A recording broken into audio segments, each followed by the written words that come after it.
March 6, 1944. 35,000 feet above the German countryside. The Merlin engine's roar cut through the thin air like a blade through silk. Lieutenant James Howard gripped the control stick of his P-51 Mustang, watching the endless formation of B-17 flying fortresses stretched across the morning sky like silver crosses against the pale blue canvas. Below, the patchwork fields of occupied Europe rolled past in geometric patterns of brown and green, peaceful from this altitude, betraying nothing of the war that raged beneath. The cockpit glass fogged slightly with each breath, and Howard wiped it clear with a gloved hand, his eyes scanning the horizon for the inevitable dark specks that would herald the arrival of the Luftwaffe. This was the day everything would change. For 3 years, American bombers had ventured deep into the heart of the Reich, but always with an invisible leash: the limited range of their escort fighters. At a certain point, always the same heartbreaking point. The P-47 Thunderbolts and P-38 Lightnings would waggle their wings in farewell and turn back toward England, leaving the bombers to face the wolves alone. But not today. Today, for the first time in the war, American fighters would escort their charges all the way to Berlin and back. The strategic bombing campaign had begun with such promise, such devastating mathematical precision. General Henry Hap Arnold had envisioned fleets of flying fortresses and liberators, bristling with machine guns, flying in tight defensive formations that could protect themselves through sheer firepower. The theory was elegant. Heavily armed bombers in mutually supporting formations could penetrate enemy airspace without fighter escort, deliver their payload with precision accuracy, and return home with acceptable losses. The reality proved far more brutal. By the autumn of 1943, the 8th Air Force was bleeding. The second raid on Schweinfurt in October had cost 60 bombers, 600 trained airmen in a single day. Black Thursday, they called it, though the official reports used more sanitized language. General Ira Eaker's staff calculated the mathematics with cold precision. At current loss rates, bomber crews had only a 25% chance of surviving their required tour of 25 missions. Young men barely old enough to vote were climbing into flying fortresses, knowing they likely wouldn't see Christmas. The German pilots who rose to meet them had learned to read the sky like a familiar book. Oberst Adolf Galland, the Luftwaffe's general of fighter aircraft, had studied the American formations with the analytical mind of a chess master. The bombers always turned back at the same invisible line, somewhere over the Low Countries or Western Germany, when their escorts reached the limits of their fuel. From London to that turning point, perhaps 400 miles, the Americans flew with guardian angels. Beyond it, they were alone with their guns and their courage. Hauptmann Egon Mayer had perfected the tactics that turned this vulnerability into carnage. Head-on attacks, diving from 12 o'clock high, exploiting the one angle where the bomber's defensive fire was weakest.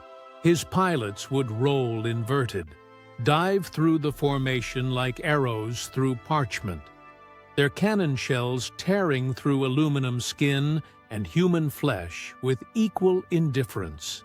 The mathematics of destruction were precise. 4 or 5 fighters attacking in sequence could break up an entire squadron, sending burning bombers spiraling toward the earth like autumn leaves. For these German pilots, the routine had become almost ceremonial. They would watch from their grass airfields as the contrails appeared on the western horizon, white chalk lines drawn across the blue slate of the sky. The radio crackled with position reports.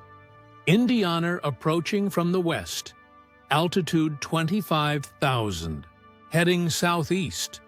They would climb into their Messerschmitt 109s and Focke-Wulf 190s, engines coughing to life in clouds of blue exhaust, and take off to meet the Americans at the predetermined interception point. The German pilots had learned to time their attacks with Swiss precision. Let the escorts waste their fuel turning and climbing, burning precious gasoline in futile pursuit.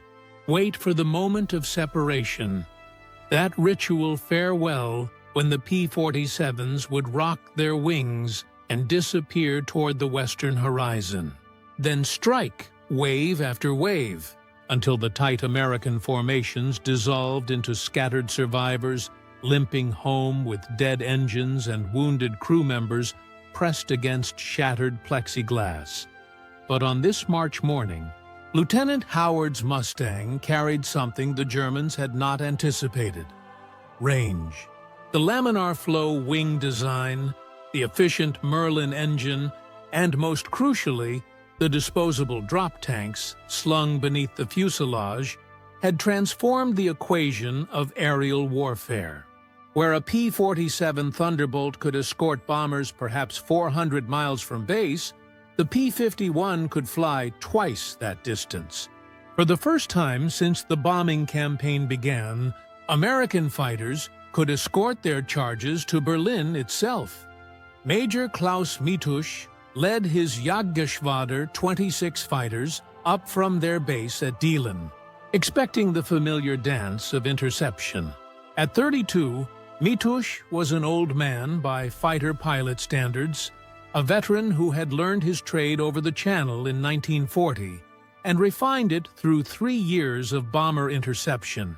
His logbook recorded 72 confirmed kills, each one meticulously documented in the precise handwriting that had once served him as a schoolteacher in peacetime Brandenburg. As his formation climbed through 20,000 feet, Mietusch could see the bomber stream approaching from the west, a river of metal and exhaust vapor stretching across the sky. The formations looked identical to hundreds he had intercepted before. Tight boxes of B-17s and B-24s, their aluminum skins glinting in the morning sun. But something was different. The escort fighters, Mietusch could see their distinctive silhouettes weaving above and beside the bombers, showed no signs of turning back. The Mustangs had appeared over European skies only months earlier, but already the Luftwaffe intelligence officers had compiled detailed recognition charts, narrower fuselage than the barrel-shaped Thunderbolt, distinctive scoop beneath the engine like a shark's gill. And that wing, thin, clean, knife-edged, nothing like the broad, thick wings of the earlier American fighters. The technical reports spoke of superior range and performance, but reports were one thing. Reality was about to prove quite another. Oberleutnant Franz Stigler, flying on Mietusch's wing, had shot down 28 American bombers in the past year. Each victory was recorded in his personal log with Germanic precision. Date, time, altitude, type of aircraft, location of crash. He had developed his own ritual for bomber interception, beginning with a high-speed diving attack from the sun, cannon shells walking up the bomber's wing route toward the engines, pulling up at the last second to avoid collision with the burning wreckage. But as Stigler closed on the bomber formation this morning, the Guardian Mustangs did not turn away. Instead, they dropped their external fuel tanks, those pregnant metal bellies falling away like shed skin, and turned to fight. The sky that had been empty of enemy fighters for the past 200 miles suddenly bloomed with snarling, turning aircraft, their engines screaming as pilots pulled maximum power. Lieutenant Robert Johnson, leading a flight of 4 Mustangs from the 56th Fighter Group, had been waiting for this moment since he first climbed into a fighter cockpit. The son of a hardware store owner from Lawton, Oklahoma, Johnson had grown up fixing engines and dreaming of flight. Now, at 24,000 feet over Germany, he found himself in a turning fight with some of the most experienced fighter pilots in the world. The Focke-Wulf 190 that rolled in behind him was flown by Hauptmann Wilhelm Ferdinand Galland, younger brother of the famous Adolf. Where American pilots relied on superior aircraft performance and numerical advantage, the German veterans had learned to fight with the cunning of wolves, using every trick of energy management and tactical positioning accumulated through years of combat. Galland's 190 was a brutal machine, optimized for the bomber-destroyer role with 4 20mm cannon and 2 heavy machine guns. In the hands of an expert, it could shred a flying fortress with a single well-placed burst. But the Mustang dancing in his gun sight refused to behave like the lumbering bombers Galland had grown accustomed to hunting. It turned when it should have run straight, climbed when it should have dived, and most troubling of all, it showed no signs of running short on fuel. The mathematics of aerial combat had always favored the defender. German fighters taking off from bases in occupied Europe needed only enough fuel to climb, fight, and return to land. Their operational radius was limited only by the pilot's endurance and ammunition supply. American fighters, by contrast, had to carry enough fuel for the round trip to the target and back, a constraint that had historically limited their effectiveness to a narrow band along the French and Belgian coasts.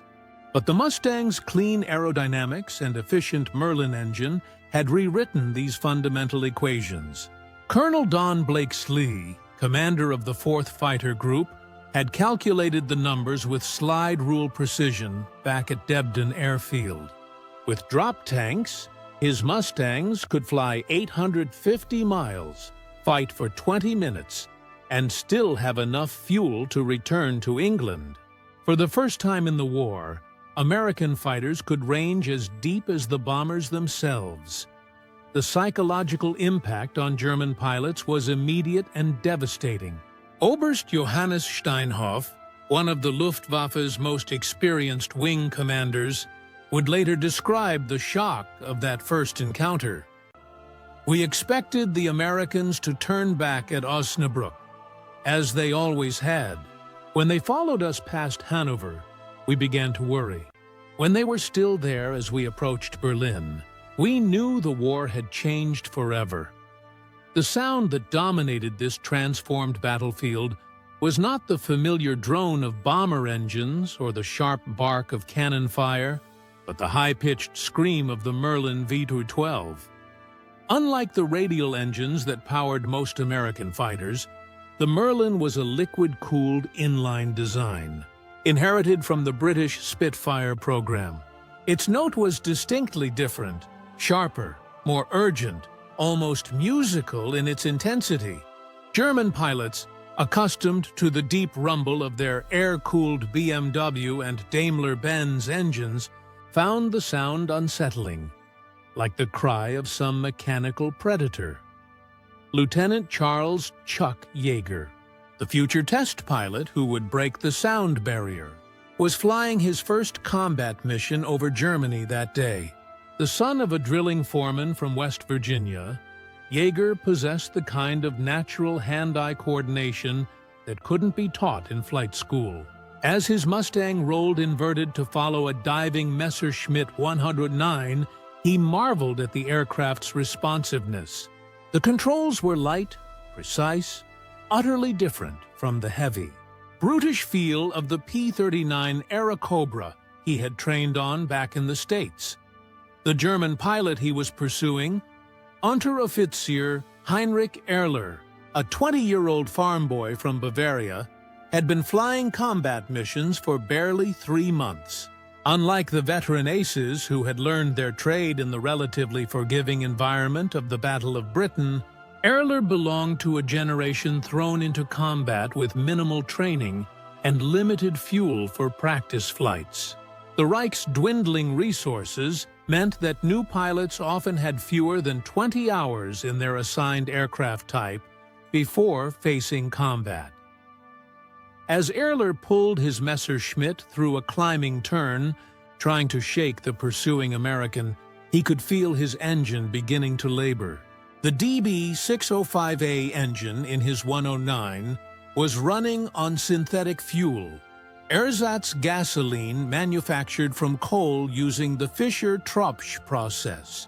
It worked after a fashion, but it lacked the octane rating and consistency of the high-grade aviation fuel that powered the Merlin engines behind him.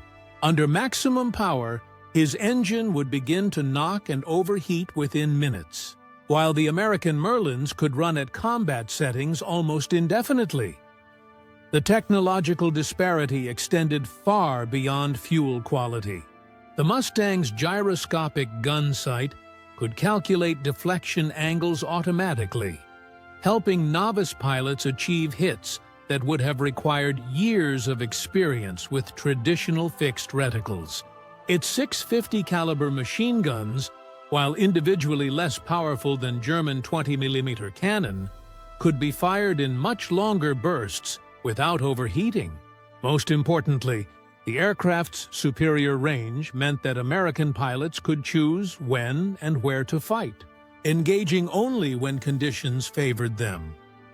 Major Georg Peter Eder, leading a formation of Messerschmitt 109Ns from Jagdgeschwader 1, had built his reputation on the tactical advantages of fighting over friendly territory. Damaged aircraft could attempt emergency landings at German airfields. Pilots who bailed out would be back in combat within days. The psychological comfort of fighting over home. Ground was immeasurable. Every German pilot knew that beyond the immediate tactical situation lay the broader, strategic reality of defending the fatherland itself. But as Eder's formation engaged the Mustangs that morning, these traditional advantages began to evaporate. The American fighters showed no inclination to disengage and run for home when the fight turned against them. Instead, they fought with the confidence of pilots who knew they had fuel reserves for extended combat and the performance advantage to dictate the terms of engagement. The bomber crews, watching the battle unfold around them, felt a surge of emotions they had not experienced in months of combat. Staff Sergeant Mike Lucky Luckadoo, a ball turret gunner in a B-17 of the 100th Bomb Group, had survived 18 missions over Germany, watching helplessly as fighter after fighter turned away at the invisible line where fuel limitations forced them home. He had seen too many formations shot to pieces in the undefended corridor between escort withdrawal and target approach. But this morning, as flak began to blossom in black puffs around his aircraft over Brunswick, Luckadoo could still see the distinctive silhouettes of P-51s weaving through the bomber formation. The psychological impact was immediate and profound. Instead of the familiar knot of fear that had characterized every previous mission, he felt something approaching confidence. The German fighters were still there, still dangerous, but for the first time, they seemed mortal.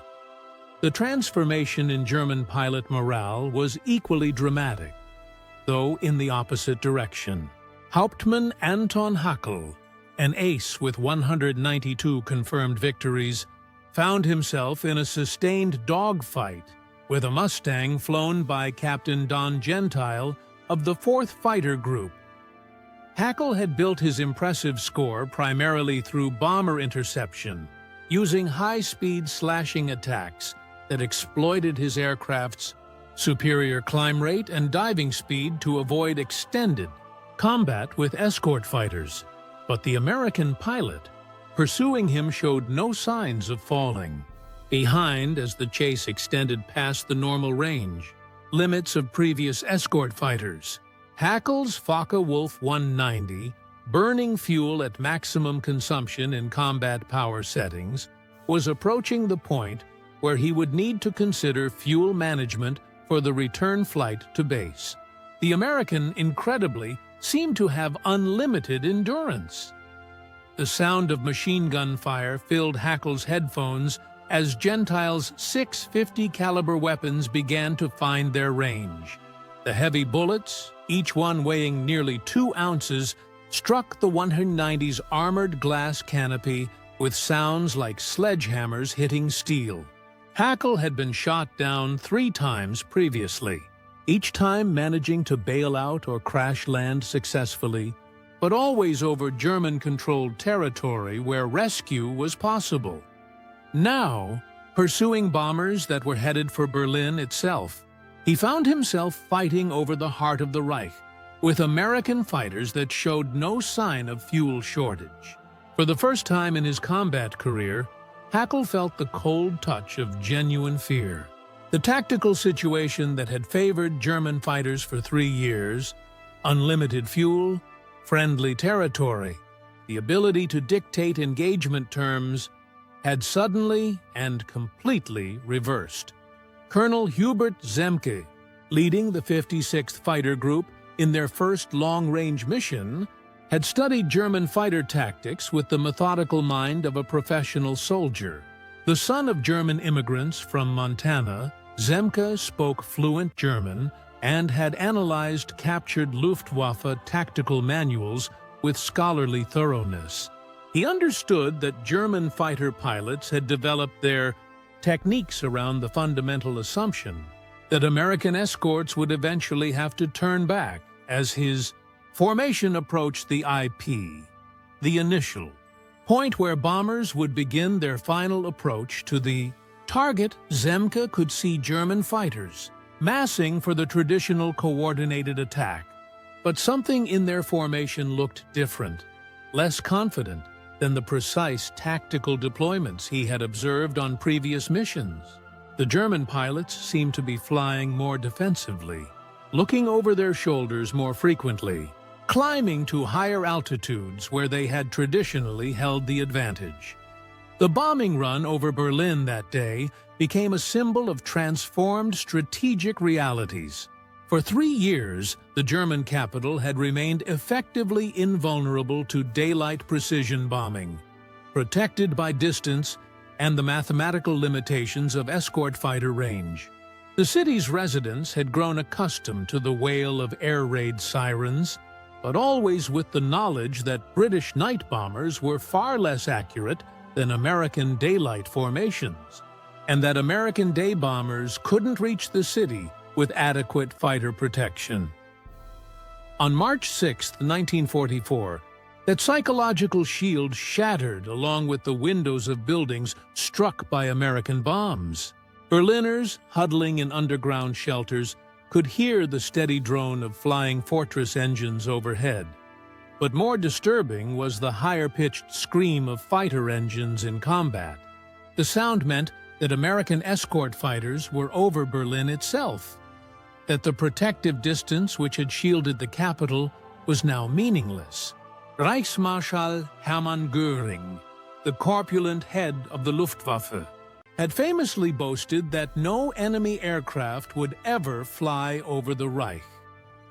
When the first British bombers appeared over German cities in 1940, he revised his promise. No enemy aircraft would fly over Berlin in daylight. The sound of Merlin engines over the capital that March morning represented the collapse of his final guarantee. German pilots who survived that first long-range escort mission returned to their bases with reports that seemed almost incredible to their intelligence officers. American fighters had not only reached Berlin, they had fought extended engagements over the target area and apparently still possessed sufficient fuel reserves for the return flight. The implications were staggering. If American fighters could escort bombers to any target in Germany, then no German city, no matter how distant, was safe from precision daylight bombing. Oberst Adolf Galland, reviewing the mission reports at his headquarters, understood immediately that the fundamental assumptions underlying German fighter tactics would have to be completely revised. For 3 years, Luftwaffe strategy had been built around the certainty that American escort fighters possessed limited range. German fighters could afford to trade altitude for speed, fuel for tactical positioning, because they knew the escorts would eventually be forced to withdraw. The Mustang had changed that equation permanently. German fighters would now have to fight outnumbered over their own territory against aircraft with superior performance and apparently unlimited range. The tactical advantages that had sustained the Luftwaffe through 3 years of bomber interception had evaporated in a single morning. The physical symbol of this transformation was the disposable drop tank, a simple aluminum vessel that could be jettisoned when empty or when combat began. American engineers had developed these tanks with typical pragmatic efficiency, cheap to manufacture, easy to install, designed to be discarded after use. The sight of these tanks falling from American fighters became a harbinger of prolonged combat for German pilots, a signal that the Americans intended to stay and fight rather than husband fuel for the return journey. The psychological impact on German civilians was equally profound. The residents of Berlin, Hamburg, and Munich had lived with bombing for 3 years, but always with the comforting knowledge that the most accurate American bombers couldn't reach their cities with adequate fighter protection. The mathematical sanctuary of distance had provided a psychological buffer against the full reality of strategic bombing. That buffer disappeared on March 6, 1944, when air raid sirens wailed over Berlin that morning. They announced not just another bombing raid, but the end of geographical immunity. If American bombers could reach Berlin with fighter escort, they could reach any city in Germany. The war, which had seemed safely distant for many German civilians, had suddenly arrived at their doorstep. The technical achievement represented by the P-51's range capability was rooted in distinctly American industrial philosophy, where German engineers had optimized their fighters for short-range interception missions from local airfields. American designers had built an aircraft specifically intended for long-range strategic missions. The difference reflected broader cultural approaches to warfare. German emphasis on tactical excellence versus American emphasis on strategic reach and industrial production. The Mustang's Merlin engine, originally designed by Rolls-Royce in Britain, had been transformed by American mass production techniques. The Packard Motor Company in Detroit had studied the British engine design and rebuilt it for high-volume manufacture, incorporating American materials and production methods.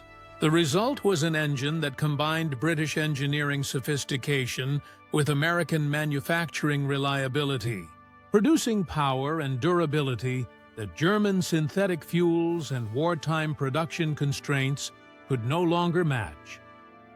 As the bomber formations turned homeward from Berlin that afternoon, the Mustang pilots found themselves in a completely new tactical situation. For the first time in the war, American escort fighters had sufficient fuel reserves to continue fighting during the withdrawal phase of the mission. German interceptors, traditionally able to attack bombers during their most vulnerable period, the long flight home with battle damage, wounded crew members, and dwindling fuel, now faced fresh American fighters with hours of combat endurance remaining. The homeward flight became a running battle across Central Europe, with German fighters attempting to pick off damaged bombers, while American escorts intervened with devastating effect. The tactical equation that had favored German fighters for 3 years, attacking vulnerable bombers after their escorts had departed, was permanently reversed. Now it was German fighters who found themselves vulnerable. forced to engage superior numbers of American fighters while managing fuel consumption for increasingly distant bases. Lieutenant Howard, whose Mustang had crossed German airspace that morning, found himself in combat over Holland during the withdrawal phase. His opponent, Oberleutnant Hans Philipp, was one of Germany's leading aces with 206 confirmed victories. But Philipp's Messerschmitt 109, running on synthetic fuel and carrying minimal ammunition after hours of combat, was at a severe disadvantage against Howard's fresh Mustang with full internal fuel tanks and unlimited ammunition. The engagement lasted 12 minutes, an eternity in air combat, with both aircraft pulling maximum G-forces in a sustained turning fight. Under normal circumstances, such extended combat would have been impossible for an American escort fighter this deep over enemy territory. The fuel limitations that had historically protected German fighters from prolonged engagement no longer applied. When Philippe's 109 finally fell away in a smoking dive toward the Dutch countryside, it marked more than just another victory for American arms. It symbolized the complete reversal of tactical advantage that had sustained German fighter operations since 1941. The sky over Europe, once a German domain where American bombers flew as temporary intruders, had become an American highway stretching from England to Berlin and back. The sound that echoed across German airfields that evening was not the familiar rumble of returning fighters, but an ominous silence. Too many experienced pilots had failed to return from what should have been a routine bomber interception mission. The empty dispersal areas and quiet operations rooms told a story that no amount of propaganda could disguise. The Luftwaffe's tactical supremacy over its own airspace had ended. In the months that followed, the strategic bombing campaign would escalate to levels of intensity that were unimaginable when American bombers first appeared over Europe. The P-51 Mustang had not merely extended the range of escort fighters, it had removed distance as a factor in strategic warfare. No German city, factory, or military installation was now beyond the reach of precision daylight bombing protected by overwhelming fighter escort.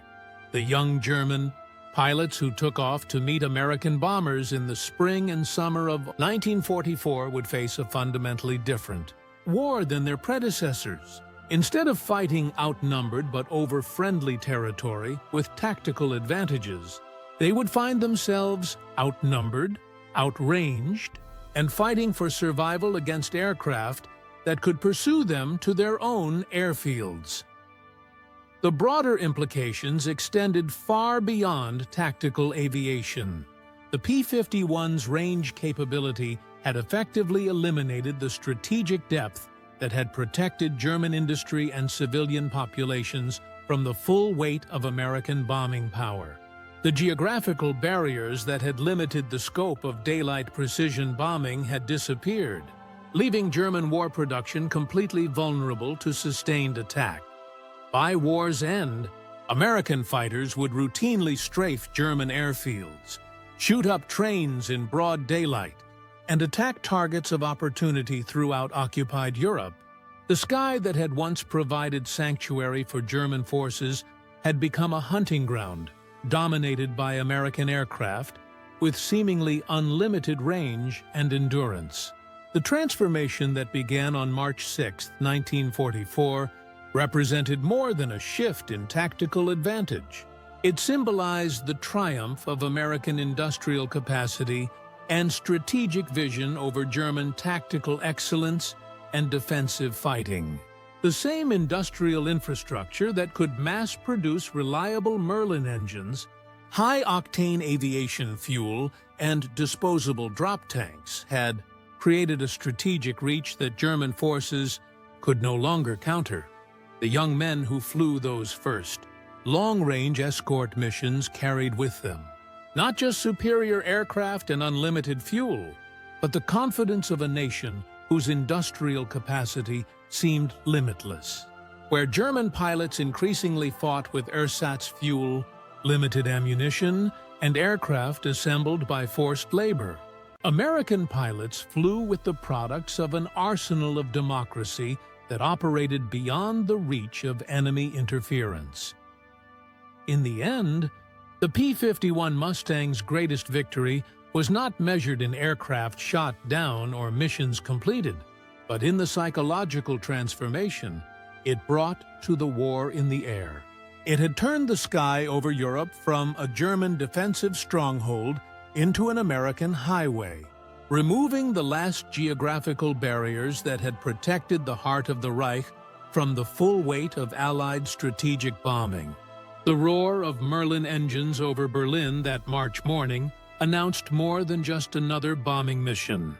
It proclaimed the end of distance as a defensive barrier, the triumph of strategic reach over tactical skill, and the ultimate victory of American industrial democracy over German military efficiency. The war would continue for 14 more months, but its outcome was no longer in doubt. The sky belonged to America.